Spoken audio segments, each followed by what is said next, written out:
Good morning students. BA second year philosophy की class में हम हमारा पहला पेपर पश्चिमी दर्शन का इतिहास पढ़ रहे हैं और इसमें हमारे सिलेबस का हिस्सा इमैनुअल कांट समीक्षावादी दार्शनिक को पढ़ रहे हैं। पिछली क्लास में हमने ये देखा था कि कांट के हिसाब से ज्ञान की परिभाषा क्या है। आज हम ये देखेंगे कि कांट ये बताएगा कि जिस परिभाषा को उसने दिया कि ज्ञान संश्लेषणात्मक प्राग्नुभविक निर्णयों की एक व्यवस्था है, तो लगने को हमें ऐसा लगता है कि संश्लेषणात्मक और प्राग्नुभविक ये दोनों चीज़ें एक साथ कैसे हो सकती है, क्योंकि संश्लेषणात्मक ज्ञान या प्रतिज्ञप्तियाँ जुड़ती हैं अनुभव से, जबकि प्राग्नुभविक प्रतिज्ञप्तियाँ जुड़ती हैं अनुभव से परे, मतलब विश्लेषणात्मक से या तथ्यों से।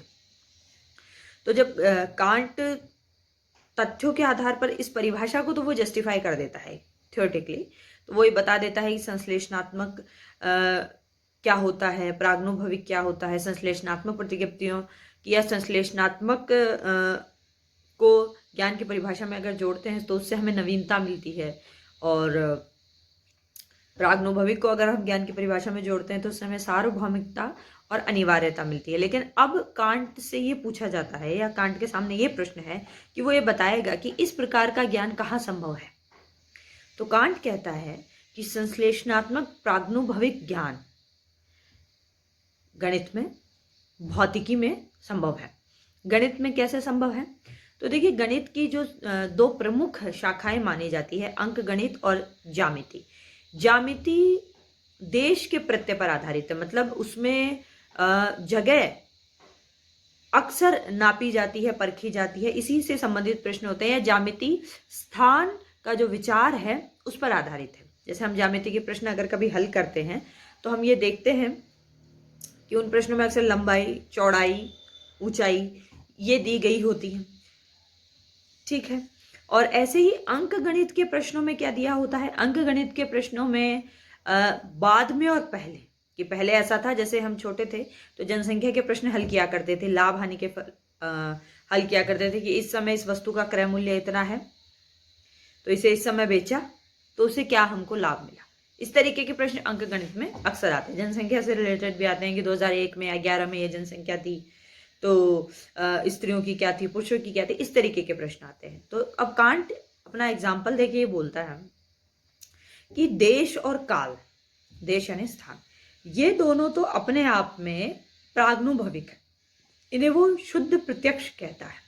प्राग्नुभविक मतलब ये अनुभव से पहले की चीज है, मतलब जो अनुभव है वो देश और काल में ही हमको मिलता है।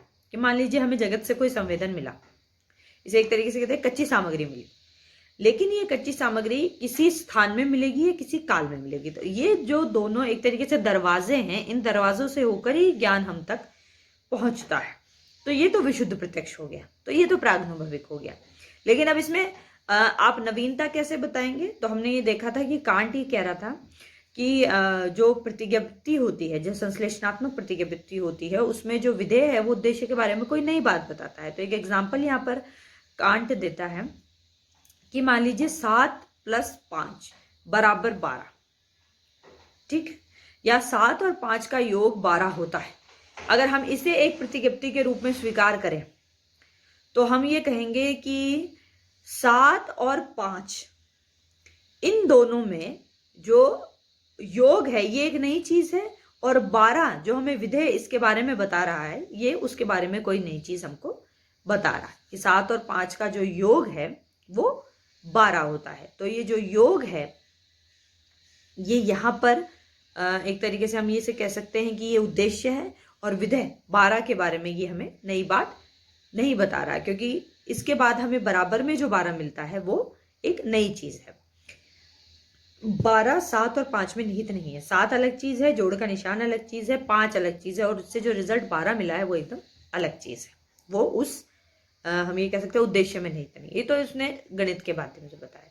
भौतिकी में भी उसने कहा कि कुछ प्रतिज्ञप्तियां ऐसी होती हैं जिन्हें हम संश्लेषणात्मक प्राग्नुभविक प्रतिज्ञप्तियां कह सकते हैं। जैसे वही कहते हैं प्रत्येक घटना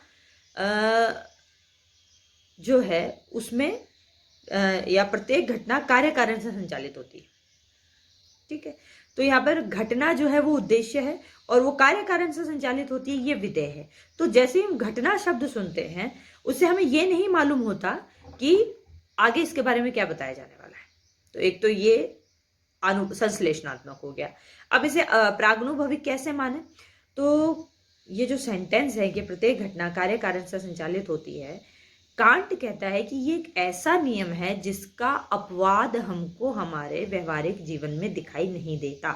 इसीलिए और पूरा विज्ञान, धर्मशास्त्र, चलिए धर्मशास्त्र तो प्रयोग की वस्तु नहीं है, लेकिन विज्ञान प्रयोग पर आधारित है।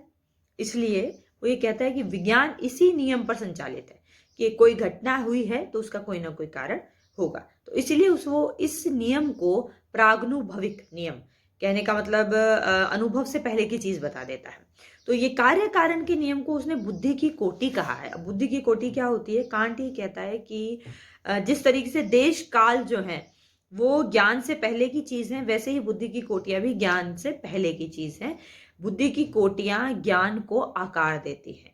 तो बुद्धि की 12 कोटियों की चर्चा इमैनुअल कांट ने की है, उसमें से एक कोटि कार्य कारण का नियम है। आगे हम जब बुद्धि की कोटियां, कैटेगरीज ऑफ अंडरस्टैंडिंग पढ़ेंगे तब मैं आपको इसके बारे में डिटेल से बताऊंगी। अभी ये समझिए कि वो बुद्धि की कोटियों में कार्य कारण नियम को शामिल करता है, इसलिए वो ये कहता है कि ये प्रागनुभविक होता है। अब कांट एक बात और क्लियर करता है कि जैसे गणित और भौतिकी में तो ज्ञान की परिभाषा सम्मिलित है, लेकिन तत्व मीमांसा के क्षेत्र में कांट की दी हुई ज्ञान की परिभाषा लागू नहीं होती।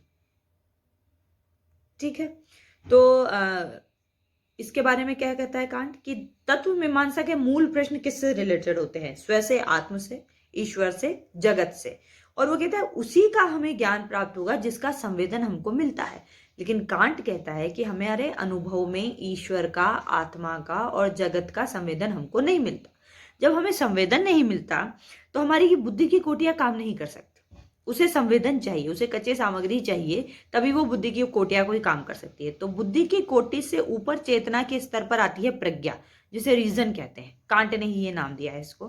कांट कहता है कि बुद्धि की कोटियों से ऊपर होती है प्रज्ञा, जो ईश्वर, आत्मा, जगत, इन कल्पना, इन्हें कल्पना नाम दिया है क्योंकि संवेदन तो इनका है नहीं, तो ये रह गई कल्पना, कि इन कल्पनाओं पर वो बुद्धि की कोटियों का इस्तेमाल करता है। इससे ज्ञान पैदा नहीं होता है, इससे अतीन्द्रिय भ्रम पैदा होते हैं, ट्रांसेंडेंटल इल्यूजन। अतीन्द्रिय भ्रम जो हमारे इंद्रियों से परे है। हमारी इंद्रियों से जो हमको ज्ञान प्राप्त होता है वो तो इंद्रिय ज्ञान हो गया, हमारी 5 इंद्रियों से, हमारी आंतरिक इंद्रिय मन से, बुद्धि से, हमारी कर्मेंद्रियों से तो जो हमको ज्ञान प्राप्त हो गया वो तो इंद्रिय ज्ञान हो गया। लेकिन अतीन्द्रिय ज्ञान वो हुआ जो हमारे इंद्रियों से परे का ज्ञान हो गया। तो कांट ये कहता है इससे अतीन्द्रिय भ्रम पैदा होता है, उसे ज्ञान नहीं कह सकते, वो एक इल्यूजन है, उसके बारे में हम फिक्स कुछ नहीं कह सकते। तो वो कांट ये कहता है कि तत्व मीमांसा के क्षेत्र में फिर हमको अतीन्द्रिय भ्रम ही मिलेंगे। इसके बारे में हम डिटेल से पढ़ेंगे जब आगे कांट हमें न्यूमिना, फिनोमिना, इन सब के बारे में बताएगा। वहां पर वो ये भी चर्चा करता है कि अतीन्द्रिय भ्रम क्या होते हैं। तो यहाँ पर सार ये है कि कांट ये कहना चाह रहा है कि तत्व मीमांसा के क्षेत्र में हमको वो ज्ञान नहीं मिल सकता जिसकी परिभाषा अपनी ज्ञान मीमांसा के बहुत प्रारंभ में इमैनुअल कांट ने दी। आगे जाके कांट की आलोचना हुई क्योंकि कांट ने जो संश्लेषणात्मक प्रागनुभविक प्रतिज्ञप्तियों को जोड़ा और कहा कि एक नया ज्ञान हमको मिला है, तो कांट की आलोचना ये कह के की गई कि देखिए संश्लेषणात्मक ज्ञान और प्रागनुभविक ज्ञान एक दूसरे से बहुत विपरीत है। संश्लेषणात्मक ज्ञान ही होता है, प्रागनुभविक ज्ञान विश्लेषणात्मक ज्ञान ही होता है, इन्हें एक साथ नहीं जोड़ सकते। और कांट ने जो एग्जाम्पल उठाए हैं वो बहुत सीमित एग्जाम्पल्स हैं। मतलब भौतिकी में भी वो 1-2 उदाहरण देकर ही शांत रह जाता है। मतलब अगर कांट की इस ज्ञान की परिभाषा को स्वीकार करें तो हमारे ज्ञान का क्षेत्र बहुत सीमित हो जाएगा, जबकि ऐसा नहीं है। हम जो ज्ञान प्राप्त करते हैं, सुनकर प्राप्त करते हैं, पढ़कर प्राप्त करते हैं, देखकर प्राप्त करते हैं, इस तरीके का ज्ञान सैद्धांतिक रूप से तो हम इसके बारे में सोच सकते हैं, लेकिन व्यवहारिक जगत में हमें इस तरीके के ज्ञान के बहुत सारे उदाहरण नहीं मिलते। तो कांट की इस ज्ञान की परिभाषा को आज दर्शन के क्षेत्र में, विज्ञान के क्षेत्र में स्वीकार नहीं किया जाता, लेकिन हाँ, कांट ने कोशिश जरूर करी और एक संभावना हमारे सामने रख दी।